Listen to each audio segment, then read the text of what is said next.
મિત્રો, આ જે પુસ્તક મારી પાસે છે એ ઓલમોસ્ટ 108 વર્ષ પહેલા લખાયેલું છે અને આ પુસ્તકની ખાસિયત એ છે કે આ પુસ્તકની અંદર 12 ટાઈમલેસ પ્રિન્સિપલ્સ. હા, દેખાવે તો એવું લાગતું હશે કે આ કોઈ બ્લેક મેજિકનું પુસ્તક છે, પણ નહીં.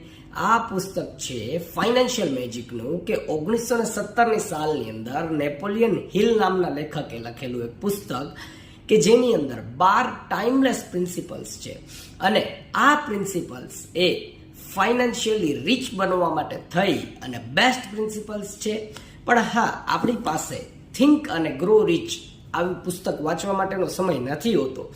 તો આજના જમાનાની અંદર એટલે કે 108 વર્ષ પછી આજે 2025ની અંદર આપણે ફાઇનાન્શિયલી રીચ થવું હોય તો કયા પ્રિન્સિપલ્સ એપ્લિકેબલ કરવા જોઈએ? બસ આવી જ કંઈક સિરીઝ ધ મની ગેમ એટલે કે પૈસાની રમત આપણી દેશી ભાષાની અંદર લઈને આવી રહ્યા છીએ અમે તમારા માટે. ખાલી માત્ર સબસ્ક્રાઇબ કરો કન્ક્લુઝન મેટર્સને અને બધા પ્રિન્સિપલ્સને ફોલો કરો. જો અમે તમારું માઇન્ડસેટ ના બદલી દઈએ તો મને કહેજો. Thank you guys. C you in next shorts.